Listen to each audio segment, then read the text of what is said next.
नमस्कार दोस्तों, स्कूल प्रवेश चैनल में आपका स्वागत है। दोस्तों, हमारे चैनल पर आपको आरटी फ्री एडमिशन, केंद्रीय विद्यालय एडमिशन, जवाहर नवोदय विद्यालय एडमिशन से संबंधित सभी जानकारी वीडियोस के माध्यम से टाइम टू टाइम दी जाती हैं।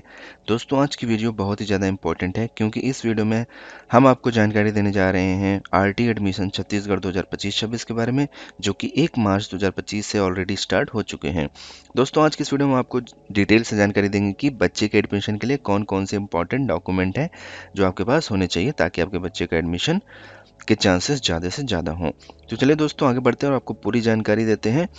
तो दोस्तों, हम आपको यहाँ पर ये जानकारी देने जा रहे हैं कि आपकी कैटेगरी के हिसाब से आपके पास या आपके बच्चे के पास कौन कौन से डॉक्यूमेंट्स होने चाहिए। तो चलिए वीडियो में आगे बढ़ते हैं। तो दोस्तों, अभी हम छत्तीसगढ़ आरटी एडमिशन के लाइव पोर्टल पर हैं। हम इसी पोर्टल के माध्यम से ही आपको जानकारी देंगे ताकि जानकारी जो है वो ऑथेंटिक रहे। तो दोस्तों, सबसे पहले मैं आपको बता दूं कि जो आरटी एडमिशन छत्तीसगढ़ के लिए जो ग्रुप जो एलिजिबल होते हैं वो दो तरह के होते हैं, एक दुर्बल वर्ग, एक असुविधाग्रस्त वर्ग।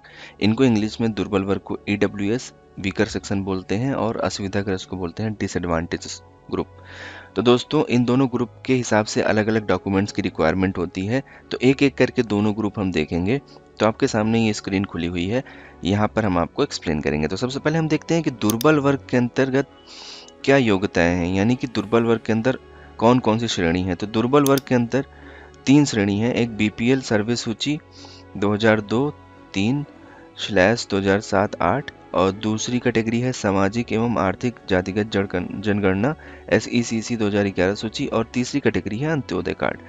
तो अगर आप दुर्बल वर्ग के श्रेणी से आते हैं तो आप इन तीनों श्रेणी में से कम एक में आने चाहिए। या तो आपके पास बीपीएल सर्वे सूची में आपका नाम हो, या फिर सामाजिक एवं आर्थिक जातिगत जनगणना 2011 की सूची में आपका नाम हो, या फिर आपके पास अंत्योदय कार्ड हो। अगर इन तीनों में से अगर आप किसी कैटेगरी में आते हैं तो आप दुर्बल वर्ग में अपने बच्चे का फॉर्म भरने के लिए पात्र हैं।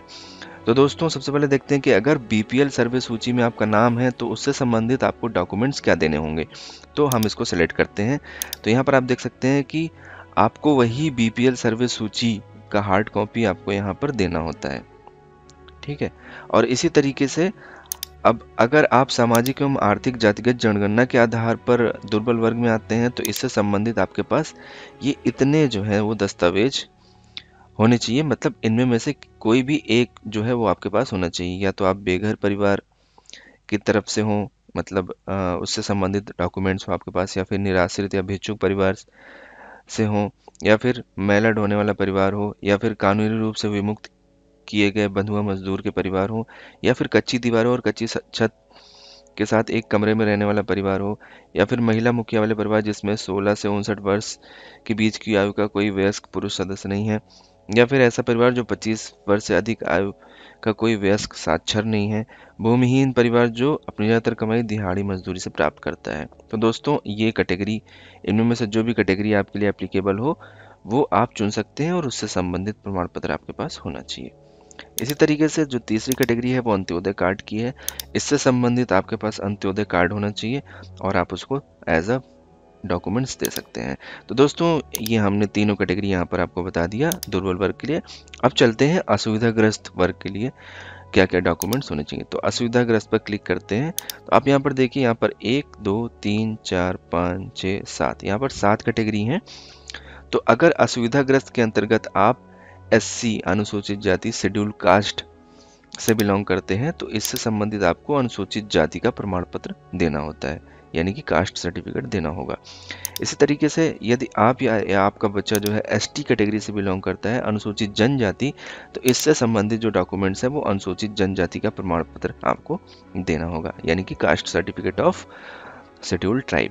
और इसी तरीके से अगर बच्चा दिव्यांग की श्रेणी में आता है और उसकी जो दिव्यांगता है वो 40% या उससे ज़्यादा है तो इससे संबंधित जो है वो दिव्यांग प्रमाण पत्र बच्चे का आपको यहाँ पर देना होगा।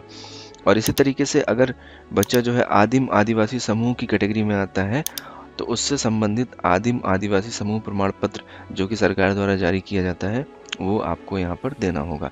इसी तरीके से वन निवास अनुसूचित जनजाति की कैटेगरी में अगर आप या आपके बच्चे आते हैं तो वन निवास अनुसूचित जनजाति का प्रमाण पत्र आपको बनवा कर देना होगा। और इसी तरीके से अगर बच्चा HIV की श्रेणी में आता है दुर्भाग्यवश अगर वो किसी गंभीर बीमारी जैसे कि HIV वगैरह से पीड़ित है, तो सरकारी अस्पताल से प्राप्त प्रमाण पत्र आपको देना होता है एज अ प्रूफ। और इसी तरीके से अगर बच्चा दुर्भाग्यवश अपने माता पिता को खो दिया है और वो ऑर्फेंड यानी कि अनाथ की कैटेगरी में आता है, तो इससे संबंधित प्रमाण पत्र जो है वो बाल कल्याण समिति सूची CWC जारी करता है, उससे संबंधित प्रमाण पत्र आपको देना होता है। तो दोस्तों, ये कैटेगरीज हो गए जो कि जो असुविधाग्रस्त श्रेणी में आते हैं।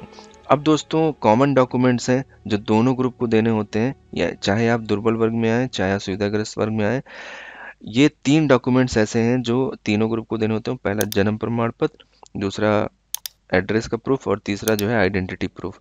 तो जन्म सत्यापन हेतु विद्यार्थी का मतलब जो जन्म का वेरिफिकेशन होगा, आपके बर्थ का वेरिफिकेशन होगा आपके बच्चे का, तो इसका जो सर्टिफिकेट चाहिए वो बच्चे का चाहिए, माँ बाप का नहीं चाहिए, बच्चे का चाहिए। तो यहाँ पर जन्म सत्यापन हो तो विद्यार्थी का या तो आपके पास जन्म प्रमाण पत्र हो, या फिर ANM रजिस्टर रिकॉर्ड हो, या फिर आंगनवाड़ी का रिकॉर्ड हो, या फिर स्वयं सत्यापित अभिभावक के द्वारा आप जो है स्टाम्प पेपर पर एफिडेविट बनवा कर दे सकते हैं कि हमारे बच्चे की जन्मतिथि ये है। तो इस तरह से आप जो है जन्म के प्रमाण के तौर पर आप ये जन्म प्रमाण पत्र जो कि आपको नगर पालिका से मिलता है, और ANM रजिस्टर रिकॉर्ड, ये भी आपको ANM रजिस्टर रिकॉर्ड से मिल जाएगा, आंगनवाड़ी का रिकॉर्ड, या फिर अन्य कोई डॉक्यूमेंट्स जो कि बच्चे के जन्म को वेरीफाई करने के हिसाब से उपयुक्त हो, वो आप दे सकते हैं। तो दोस्तों, ये जन्म सत्यापन हेतु हो गया। अब एड्रेस प्रूफ के तौर पर बच्चे के माता या पिता का जो है वो डॉक्यूमेंट्स लगेगा।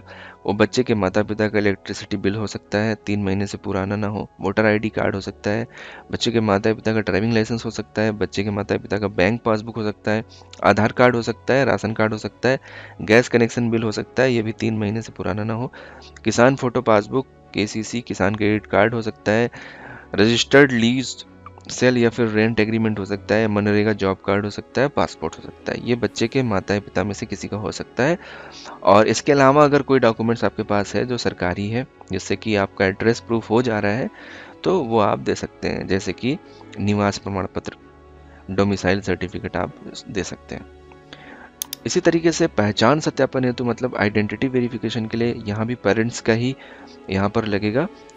तो इसके तौर पर आप माता या पिता का आधार कार्ड, माता या पिता का राशन कार्ड, माता या पिता का pan card, voter ID card, चालक या ड्राइविंग लाइसेंस, किसान फोटो पासबुक, किसान credit card, PDS photo card. PDS photo card मतलब जो राशन वगैरह का होता है, photo bank ATM card, MNREGA job card, passport, छायाचित्र पर राजपत्रित अधिकारी या तहसीलदार द्वारा सत्यापित, यानी कि तहसीलदार या फिर उसके सेम लेवल के अधिकारी द्वारा जो है राजपत्रित अधिकारी द्वारा मतलब गस्टेड ऑफिसर द्वारा सत्यापित हो, ऐसा भी प्रमाण आपका चल जाएगा। तो दोस्तों, ये जो है डॉक्यूमेंट्स हो गए।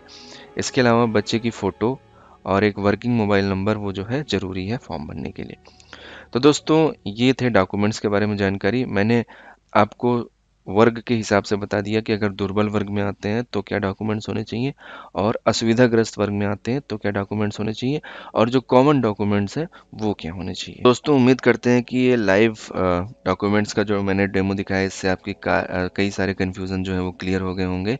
दोस्तों, अभी भी आपको अगर कोई कन्फ्यूज़न है, आपके कोई सवाल हैं, आपके कोई सुझाव हैं, तो आप कमेंट के माध्यम से अपने सवाल पूछ सकते हैं, अपने सुझाव दे सकते हैं। हम अपने अगले आने वाली वीडियो में उन चीज़ों को इम्प्लीमेंट जरूर करने की कोशिश करेंगे। दोस्तों, वीडियो अच्छी लगी हो, इन्फॉर्मेटिव लगी हो, तो वीडियो को लाइक करिएगा, अपने आसपास रिश्तेदारों में वीडियो को शेयर करिएगा, ताकि ज़्यादा से ज़्यादा बच्चों को इसका लाभ मिल सके।